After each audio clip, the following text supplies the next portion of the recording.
Hello everyone, welcome back to the Looney Bin. My name is Looney. It is late at night. It was after the Game Awards, so I'm being a little quiet, but hopefully the volume, I raise it up so you could be able to hear me.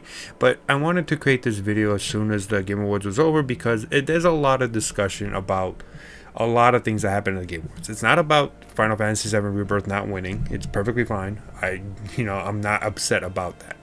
What I am a little kind of irked a bit about was more so of like Tifa not being in Tekken. Now, don't get me wrong, Clive, perfect, person to be in Tekken. I have no issues with Clive being in Tekken. What I have is this weird thing that Square Enix has of kind of protecting Tifa for some reason. And Tifa is one of the most iconic video game characters of all time. Right? She is well known throughout the video game community. Even if you have never played Final Fantasy VII, you probably heard of who Tifa is. That's just how popular she is. She resonates with so many people. People who don't even play video games probably know who she is in some capacity.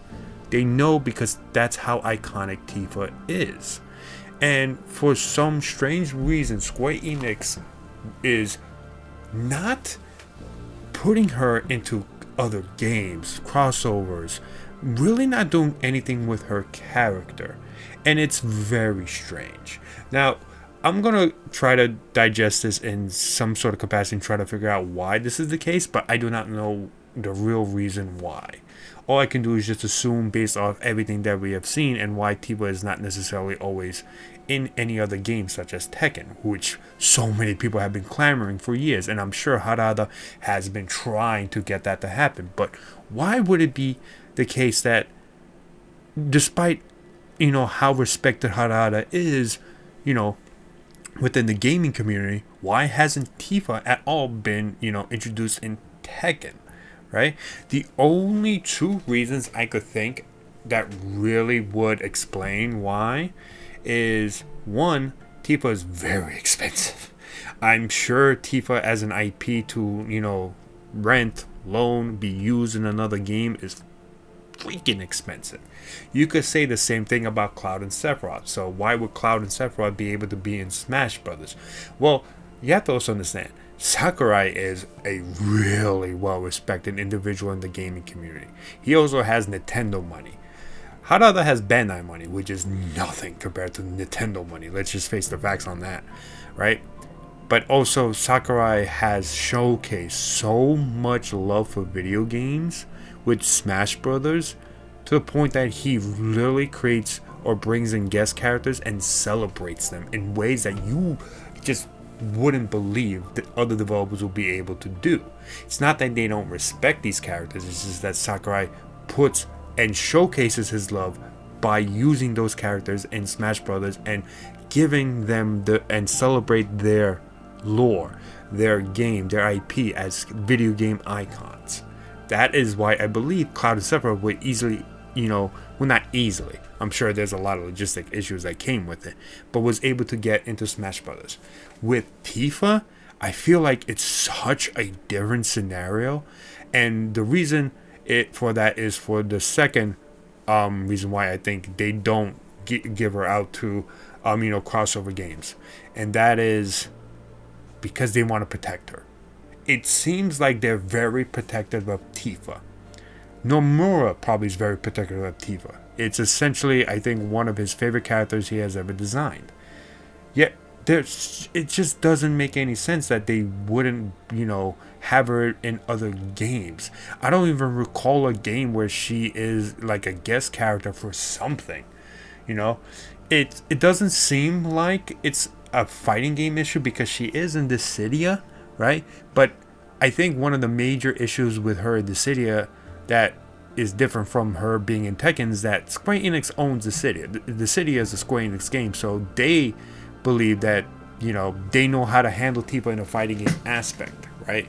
They know they are the ones who know Tifa the best, but they don't want to give her out to someone else in case they mess up in some sort of way. I know a lot of people have also been claiming this idea that she doesn't want to be in fighting games, or Square Enix doesn't want her in fighting games because they don't want her getting beat up. They don't want her beating anyone up, that kind of stuff, which is strange. That last one is strange. I think it's more so that they don't want anyone beating up Tifa in a fighting game like Tekken, right? But she's in the city, so it doesn't really make any sense in that regard. There could be some truth to that, right? But she is in a fighting game in the city, so I don't know if that's really what it is. I just think that they are very protective of Tifa, and do not want anyone getting at all involved in what she does in that crossover game like Tekken. They don't want Harada or anyone in Bandai to do something with Tifa that they don't like, which is strange because they could literally have a representative of Square Enix be there to make sure they don't do anything that they don't like Harada or anyone else do, right? And I don't know, the overprotectiveness of Tifa, I feel, really harms them in general, because when you really look at Tifa and the stats for example, a game like Final Fantasy VII Ever Crisis, their gacha game for Final Fantasy VII, Tifa is one of the best sellers on the app. Like, anytime a costume of hers comes out, people buy crystals in order to pull for her. Even the most recent costume that she got, which was, had a lot of controversy behind it, people still bought crystals to buy her. Way more than any other character's costume.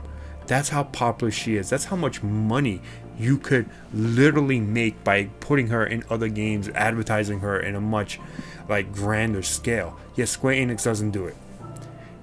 Square Enix doesn't, rent her out, loan her out, or allow other people to use her in their games at all, no matter what the price tag is. I'm sure the price tag is freaking expensive, but I'm sure Harada can, work his way to getting that money to purchase, Tifa for Tekken 8. Yet, it just doesn't seem to happen.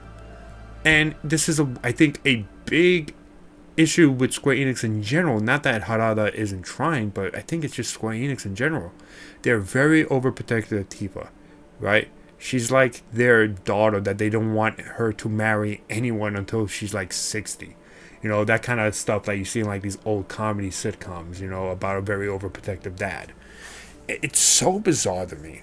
I don't get it. I think that they have a perfect opportunity in general to, really bring out more of the marketing for her and keep her, in the space, and allow people to keep talking about it. Because anytime something great happens with Tifa, she starts trending on X. She starts trending on social media. She's hugely popular. She's an icon in video games.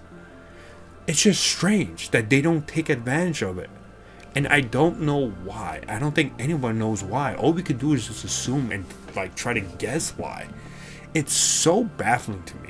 I really don't get it. You have this perfect opportunity, this iconic character, right? Maybe you believe Cloud and Sephiroth are more iconic. Sure, whatever. That's perfectly fine. But you will still allow them to be in Smash Brothers, right? So why not Tifa?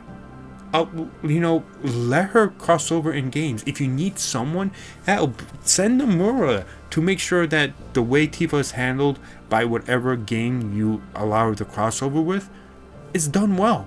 That there's no issues whatsoever. They're highly protective of her, and I don't get why.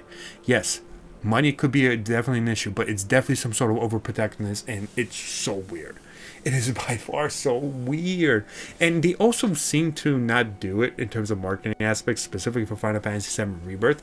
And I'm not saying that they should have done it, because at the end of the day, I do still believe that this game, Final Fantasy VII Rebirth, is an Aerith game. Because at the end of the day, if they are keeping true to the story and keeping everything, especially the story beats the same, Aerith is gone after this. You probably only have her in special Zack episode style, like they did in Rebirth for Zack, for Aerith and Zack in part 3. But if she's truly gone, then I understand why they would want to promote Aerith more, because this will probably be the last time the player actually plays as her in the main party, as a main character, and that travels with the party in general, right? But if that's the case, then they need to market the crap out of Tifa, because if everything is going the same route as the OG, the stuff after Eric's death is very, very much a lot of like the biggest parts of Tifa's role in the story and in the game. They need to market Tifa a lot, right? Whether it will work, we will have to see. But all the statistics from like Ever Crisis, you know, social media trends and all that stuff, Tifa is widely popular. Tifa is just insanely popular. People would literally buy crystals in a gacha game for her. So yeah, I really hope they do it, because Tifa in Part 3 is going to be amazing. And I do believe they have a chance of actually winning Game of the Year for Part 3. Not because I'm a Tifa fan or anything like that, or, you know, it's because of Eric that they didn't win for Rebirth. But Part 3 has some of the most well-written narratives of the game, including the live stream sequence, which, in my personal opinion, if they're able to hit the live stream sequence, you know, really well, sometimes it will have to do stuff with like the North Cradle or stuff that happens before it, and then some stuff after it. But if they're able to hit the live stream sequence perfectly and really well, it will be one of the most emotional chapters in the game, but also one of the more incredibly directed and narrative, you know, portions or scenes of any game in history. Because that's just how good the live stream sequence is.